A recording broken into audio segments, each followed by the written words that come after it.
Hello student.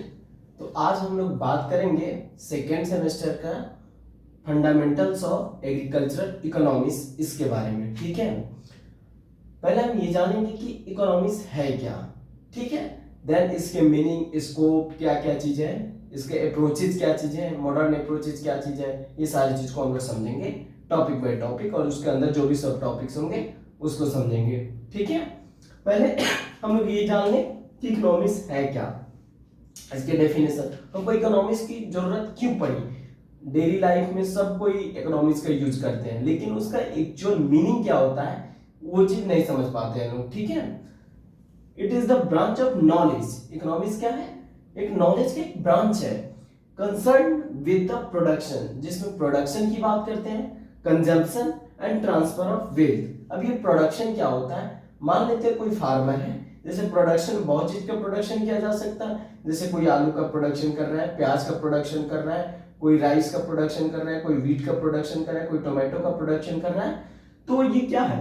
Economy is the branch of knowledge concern with production and consumption. अब वो production किस लिए किया जाता है? कंजम्पशन के लिए, क्योंकि उसके मार्केट में डिमांड होता है, तब इसका प्रोडक्शन करता है और सप्लाई किया जाता है। एक डिमांड और सप्लाई चेन जो होता है क्रिएट किया जाता है मार्केट में। मान लेते हैं जब तक ये कोई भी राइस है, कोई भी सीरियल क्रॉप्स हो गया, या कोई भी ऑयल सीड्स क्रॉप्स हो गया, वेजिटेबल्स हो गया, ये सब चीज जब तक मार्केट में डिमांड नहीं होगा तब तक तो इसका प्रोडक्शन नहीं होगा। तो मार्केट में इसका डिमांड होता है, तब इसका सप्लाई चेन भी इंक्रीज करता है, डिमांड और सप्लाई चेन मेंटेन किया जाता है। क्योंकि मान लेते हैं अगर टोमेटो के कल्टीवेशन कर रहे हैं, मार्केट में उसका डिमांड है, तब तो हम इसका प्रोडक्शन ज्यादा, कितना डिमांड है, अगर ज्यादा डिमांड रहेगा तो उसका प्रोडक्शन हम लोग ज्यादा करेंगे। तो वही बता रहा है, economics is the branch of knowledge concern with production and consumption. और किसी भी चीज का डिमांड कब रहता है? जब उसका हम लोग कंज्यूम करते हैं, तब तो उसका डिमांड बढ़ता है।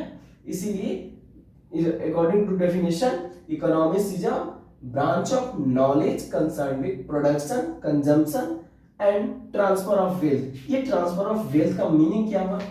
Transfer of wealth is nothing, simply meaning is money। मान लेते हैं आपने प्रोडक्शन किया टोमेटो का, ठीक है, और आपने मार्केट में ले गया और टोमेटो को किसी को बेचा, तो उसके वजह वो क्या दिया? मनी। तो वो ही क्या है? ट्रांसफर ऑफ वेल्थ है। ठीक है, तो ये होल हुआ, ये इकोनॉमी हुआ, इकोनॉमिक्स हुआ। ठीक है, अब बात करते हैं कौन कौन से फैक्टर रिस्पॉन्सिबल है इमरजेंस ऑफ किसके लिए? इकोनॉमिक्स के। The two major factors that are responsible for the emergence of economics problem are. वो कौन कौन से प्रॉब्लम्स है जो कि इकोनॉमिक्स को इम्बैलेंस करते हैं? ठीक है, तो पहला फैक्टर है the existence of unlimited human wants. जैसे हमारी जरूरतें जो होता है वो ज्यादा होती है, जैसे कोई भी चीज हो, इंसान की जरूरतें जो होती है बढ़ती जाती है। कोई 5,000 कमा रहा है, उसी में जो होता है उसका जरूरतें पूरी हो जाती है। कोई 10 लाख भी कमाता है, उसमें भी उसका जरूरत पूरी नहीं हो पाती है। तो ह्यूमंस का नेचर होता है, जितना जिस चीज को पाते जाएगा उसका वो इच्छा शक्ति और बढ़ते जाती है किसी चीज को पाने की। तो यही बताया the existence of unlimited human wants, मतलब कि हम जो मानव जो है उसका जो वांट्स है, जो किसी चीज को पाने की इच्छा शक्ति है, वो कब अनलिमिटेड है, जिसके वजह से हमारा इकोनॉमिक जो है वो इम्बैलेंस होता है। ठीक है, प्रॉब्लम क्रिएट होता है इकोनॉमी में। ठीक है, second is the scarcity of available resources. क्योंकि रिसोर्सेज तो है हमारा क्या, लिमिटेड है।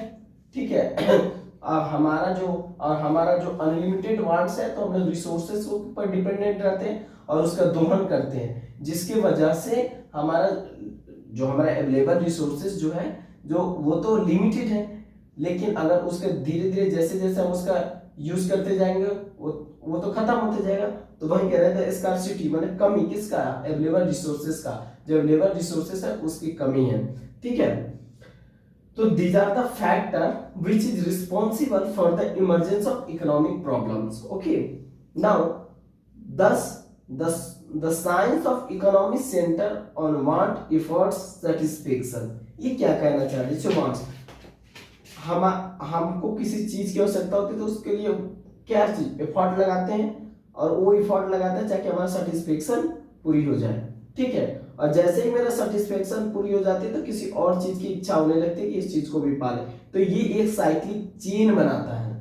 वही बता रहा है कि the science of economics centre on wants, efforts and satisfaction. Okay, now अब आगे बात करेंगे नेक्स्ट। ओके, तो अब हम लोग जानेंगे मीनिंग ऑफ इकोनॉमिक। इकोनॉमिक्स का मीनिंग क्या होता है। इकोनॉमिक्स वर्ड जो है ग्रीक वर्ड से लिया गया है, कि ग्रीक के कौन से वर्ड से, वाइकोनोमिकस। वाइकोनोमिकस एक ग्रीक वर्ड से जिससे लिया गया है, जिसमें वाइकोस का मीनिंग होता है हाउस होल्ड एंड नोमस का मीनिंग होता है मैनेजमेंट। तो क्या एक अपना से डेफिनेशन बना सकते हैं, यहाँ से आप लोग एक डेफिनेशन यहाँ से लिख लीजिएगा, ठीक है, इसके मीनिंग से। सो economic is the social science. Economic क्या है, एक सोशल साइंस है कंसर्न विद द प्रोडक्शन, फिर वही बात, production, distribution and consumption of good and services. मतलब इकोनॉमिक्स क्या है, प्रोडक्शन भी है, क्या है, एक सोशल साइंस है जिसमें किसका कंसर्न करते हैं हम लोग, प्रोडक्शन का, डिस्ट्रीब्यूशन का, कंजम्पशन का, किसका, गुड्स एंड सर्विसेज का।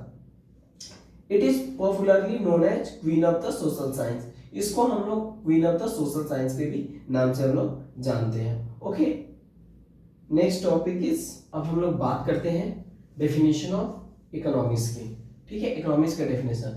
तो अलग अलग इकोनॉमिस्ट लोगों ने एक अलग अलग अपना अपना व्यू दिया इकोनॉमिक्स के डेफिनेशन के, ठीक है। उसमें से एडम स्मिथ थे, उन्होंने, एडम स्मिथ ने एक वेल्थ डेफिनेशन दिया इकोनॉमिक्स का, ठीक है। एडम स्मिथ ने क्या बताया, he defined economics as the science of wealth। उन्होंने इकोनॉमिक्स को साइंस ऑफ वेल्थ बताया अपनी बुक में। According to him, economy is the study of activities of people in the production of wealth। कहने का मतलब जो धन कमाने के लिए जो प्रोडक्शन किया जाता है पीपल के द्वारा, वो क्या है, इकोनॉमिक्स है। ये किसने बताया, एडम स्मिथ ने। एडम स्मिथ ने एक अपना बुक लिखा, उसमें उन्होंने बताया एक economy is the science of wealth, ठीक है। According to him what is economy, तो economics is the study of activities of people in the production of wealth. मतलब धन कमाने के लिए जो प्रोडक्शन किया जाता है लोगों के द्वारा, वही तो इकोनॉमिक्स है। ये किसने बताया, एडम स्मिथ ने।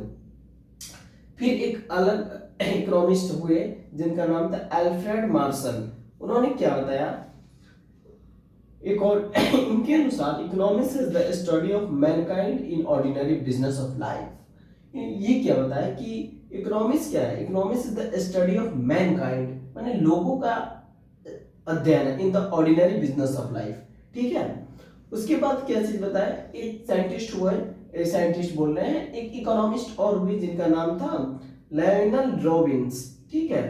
उन्होंने बताया economics as a science which study human behaviour. उन्होंने क्या बताया कि इकोनॉमिक्स ऐसा विज्ञान है जो उसमें हम लोग ह्यूमन बिहेवियर का अध्ययन करते हैं, in which we study about the human behaviour as a relationship between ends and scarce, ठीक है। उनके अनुसार इंड्स और स्केयर क्या था, मींस स्केयरसिटी क्या था, इंड्स इंड्स और स्केयर क्या था, ठीक है, विच हैव अल्टरनेटिव यूजेस, ठीक है। तो अब देखते हैं उनके अनुसार ends refers to humans wants which is unlimited. वो पता है कि मानव का जो किसी चीज को प्राप्त करने की जो इच्छा शक्ति होती है वो अनलिमिटेड होती है। तो उन्होंने बताया ends refers to the human wants which is unlimited, वो कभी इंड्स हो ही नहीं सकता है। एंड स्कार्सिटी कहने का मतलब क्या हुआ कि जैसे कि रिसोर्सेज जो है हमारा लिमिटेड अमाउंट में है और हमारा वांट्स कभी खत्म नहीं होगा, तो धीरे धीरे हम लोग उस,